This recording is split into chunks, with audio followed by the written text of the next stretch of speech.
નમસ્કાર વિદ્યાર્થી મિત્રો, મારી યુટ્યુબ ચેનલ સંજય પટેલમાં આપ સૌનું હાર્દિક સ્વાગત છે।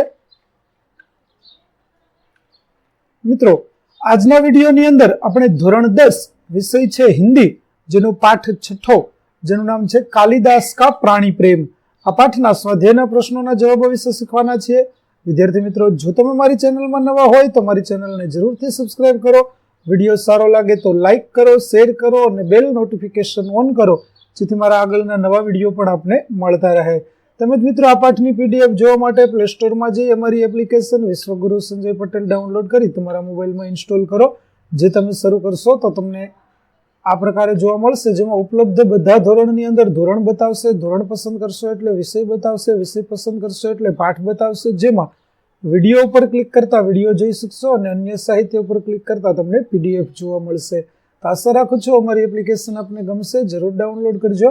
તો ચાલો મિત્રો, હવે શરૂ કરીએ પાઠ 6 कालिदास का प्राणी प्रेम। प्रश्न एक सही विकल्प चुनकर उत्तर दीजिए, जिसमें पहला प्रश्न है हरिण शावक इनमें से किसके बाणों से घायल हुआ था? तो उत्तर होगा क दंतुल। दूसरा प्रश्न, कालिदास हरिण शावक के अंगों पर खाली जगह का लेप लगाना चाहता है, तो उत्तर होगा ध्रुत। तीसरा प्रश्न, मेरी वेशभूषा ही इस बात का परिचय देती है कि मैं यहाँ का निवासी नहीं हूं, यह वाक्य कौन किससे कहता है? तो यह वाक्य दंतुल कालिदास से कहता है।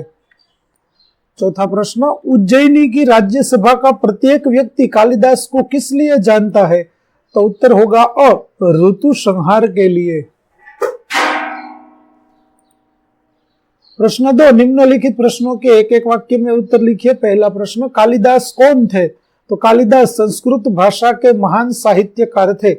दूसरा, हिरण शावक किसके बाणों से घायल हुआ था? तो हिरण शावक दंतुल के बाणों से घायल हुआ था। तीसरा, कालिदास हिरण को कहाँ ले गए? तो कालिदास हरिण शावक को मल्लिका के घर ले गए। चौथा प्रश्न, अंत में दंतुल ने कालिदास को कैसे पहचाना? तो मल्लिका द्वारा परिचय पाकर दंतुल ने कालिदास को पहचाना। प्रश्न 3, निम्नलिखित प्रश्नों के 2-3 वाक्यों में उत्तर लिखिए। पहला प्रश्न, मां के रुष्ट होने के पीछे मल्लिका क्या अनुमान करती है? तो मल्लिका कालिदास के साथ बरसात में बाहर गई थी, इसलिए वह बुरी तरह भीग कर लौटी थी। मल्लिका अनुमान करती है कि उसकी मां के रुष्ट होने का यही कारण है। दूसरा प्रश्न, दंतुल कौन था? वह मल्लिका के घर कैसे पहुंचा? तो दंतुल उज्जैनी राज्य का राजपुरुष था। उसके बाण से एक हरिण शावक घायल हुआ था। घायल हरिण शावक अपनी जान बचाने के लिए कालिदास की गोद में आ गया था। कालिदास उसे लेकर मल्लिका के घर आ गए थे। रास्ते में हरिण शावक के टपकते खून को देखते हुए राजपुरुष दंतुल अपने शिकार को खोजते हुए मल्लिका के घर पहुंचा था।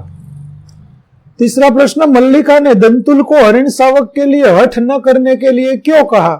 तो दंतुल कालिदास से घायल हरिण शावक लेने पर अड़ा हुआ था।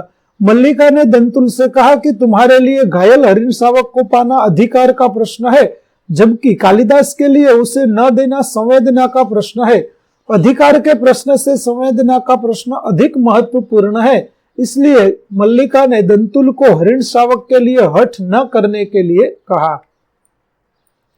चौथा प्रश्न, कालिदास दंतुल को अपराधी न मानने के लिए क्या तर्क देता है? तो राजपुरुष दंतुल ने जिस क्षेत्र में हरिण शावक का आखेट किया था, उस क्षेत्र में हरिणों का आखेट करना मना था। राजपुरुष दंतुल बाहर से आया था, इसलिए उसे यहाँ के नियम की जानकारी नहीं थी।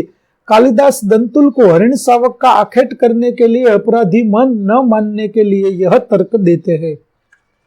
पांचवा प्रश्न, उज्जैनी की राजसभा कवि कालिदास का सम्मान किस तरह करना चाहती है?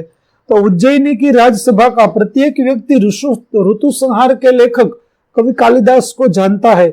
सम्राट ने स्वयं ऋतु संहार पढ़ा है और उसकी प्रशंसा की है, इसलिए उज्जैनी की राजसभा कवि कालिदास को राजकवि का सम्मान देकर उन्हें सम्मानित करना चाहती है।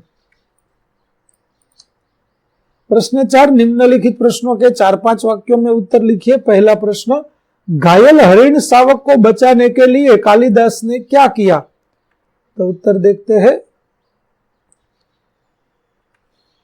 राजपुरुष दंतुल के बाण से घायल होकर हरिण शावक अपनी जान बचाने के लिए कुलाचे भरता हुआ कालिदास की गोद में आ गया था। तब कालिदास ने उसे अपनी गोद में समेटकर उसके घायल बदन को सहलाते हुए उसे तरह तरह से सांत्वना दी थी, ठीक उसी तरह जैसे वे किसी घायल बच्चे को पुचकार कर धीरज बंधा रहे हो। मल्लिका के घर उन्होंने उसे दूध पिलाया, जिससे उसे राहत मिली। मल्लिका के घर राजपुरुष ने हरिण शावक को अपनी संपत्ति बताते हुए कालिदास से उसे सौंप देने का हठ किया, तो कालिदास ने स्पष्ट शब्दों में उसे जवाब दिया कि इस क्षेत्र में आखेट नहीं होता और यह हरिण शावक पाश्चात्य भूमि की संपत्ति है। अंत में राजपुरुष की परवाह नहीं करते और घायल हरिण शावक को अपने साथ लेकर अपने घर जाने के लिए निकल पड़ते हैं। इस प्रकार कालिदास ने हरिण शावक को बचाने के लिए हर संभव प्रयास किया। दूसरा प्रश्न, कालिदास हरिण शावक को क्यों बचाना चाहते थे? तो कालिदास एक संवेदनशील व्यक्ति थे। उनके हृदय में प्राणियों के प्रति बहुत प्यार था। वे उस पार्वत्य भूमि के निवासी थे जहां लोग पशु पक्षियों को अपनों में से अर्थात अपने मित्र मानते थे। कालिदास के क्षेत्र में हरिणों का आखेट अपराध माना जाता था। आहट हरिण शावक को देखकर वे स्वयं आहत थे और उसे हर हालत में जीवित रखने का प्रयास कर रहे थे। उन्होंने राजपुरुष दंतुल से स्पष्ट शब्दों में कह दिया था कि यह घायल हरिण शावक उनकी पार्वत्य भूमि की संपत्ति है। वह यह सोचकर भूल कर रहा है कि वे इसे उसे सौंप देंगे। इन पंक्तियों से ये प्राणियों के प्रति कालिदास के प्रगाढ़ प्रेम का पता चलता है। जिस व्यक्ति के मन में प्राणियों के प्रति इतना प्रेम हो, वह एक घायल हरिण शावक की जान बचाना क्यों नहीं चाहेगा? मूक प्राणियों की रक्षा करना हर व्यक्ति का कर्तव्य है, इसलिए कालिदास हरिण शावक की जान बचाना चाहते थे। तीसरा प्रश्न, हरिण शावक के लिए कालिदास और दंतुल के बीच में हुए संवाद को अपने शब्दों में लिखिए। राजपुरुष दंतुल के बाण से आहत हरिण शावक को अपनी बाहों में लेकर कालिदास मल्लिका के घर आता है। तभी हरिण शावक के शरीर से टपकती हुई खून की बूंदों के सहारे राजपुरुष दंतुल वहां पहुंचता है और कालिदास से हरिण शावक की मांग करता है। इस बात को लेकर दोनों के बीच संवाद होता है। दंतुल कालिदास से कहता है कि वे उसके बाण से आहट हरिण शावक उठा लाए हैं। वह उसकी संपत्ति है, इसलिए वे उसकी संपत्ति लौटा दे। इसके जवाब में कालिदास कहते हैं कि जिस क्षेत्र में उसने हरिण शावक पर बाण चलाया है उस प्रदेश में हरिणों का आखेट नहीं होता। वह बाहर से आया है, इसलिए उसे इस जुर्म के लिए अपराधी नहीं माना जा रहा है। यही क्या कम है? दंतुल फिर कहता है कि अपराध का निर्णय क्या उन जैसे ग्रामीण करेंगे? वह राजपुरुषों के लंबे अधिकार की घोंस जमाता है और हरिण शावक को अपनी संपत्ति बताते हुए दे देने के लिए कहता है। कालिदास कहते हैं कि हरिण शावक पार्वत्य भूमि की संपत्ति है। इसके बाद कालिदास घायल हरिण शावक को लेकर अपने घर रवाना हो जाते हैं। प्रश्न 5, आशय स्पष्ट कीजिए। तुम्हारे लिए प्रश्न अधिकार का है, उनके लिए संवेदना का।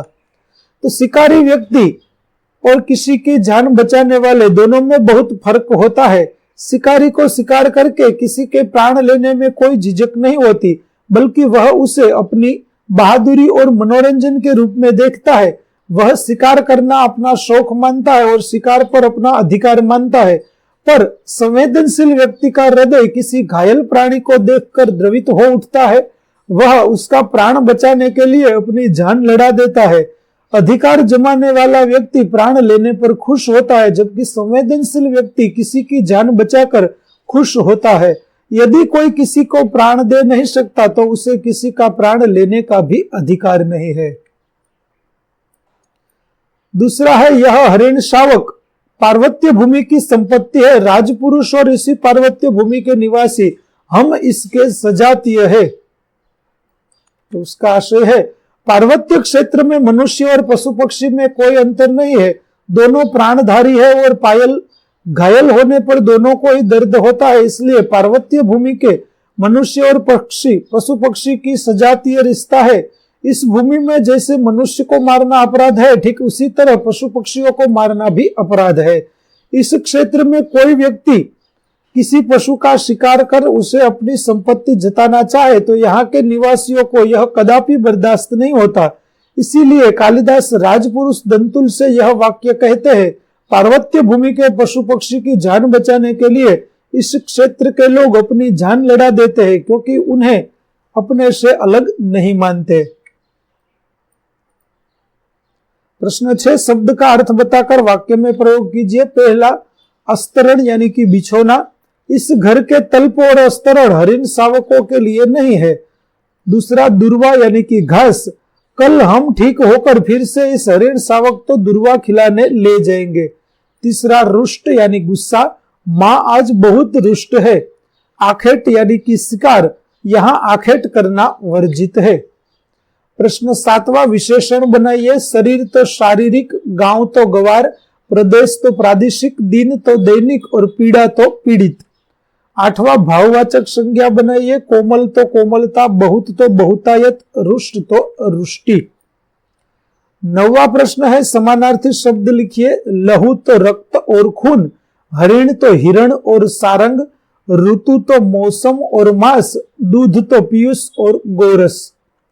10वां प्रश्न, सविग्रह समास भेद बताइए। अनुवत्ता शरण, अनुसरण, हिरण वत्ता शावक, हिरण शावक, प्रतिदिन तो प्रतिवत्ता दिन, निशस्त्र तो निह वत्ता शस्त्र। तो विद्यार्थी मित्रों, અહીં આપણું પાઠ 6 કાલિદાસ કા પ્રાણી પ્રેમ ના સ્વાધ્યાયના પ્રશ્નો છે તે પૂરા થાય છે। આગળના પાઠના સ્વાધ્યાયના પ્રશ્નો મેળવવા મારી ચેનલને જરૂરથી સબસ્ક્રાઇબ કરો, તેમજ પીડીએફ જોવા માટે પ્લે સ્ટોરમાંથી અમારી એપ્લિકેશન વિશ્વગુરુ સંજય પટેલ ડાઉનલોડ કરો। ફરી મળીશું પાઠ 7 ની અંદર, ત્યાં સુધી આવજો।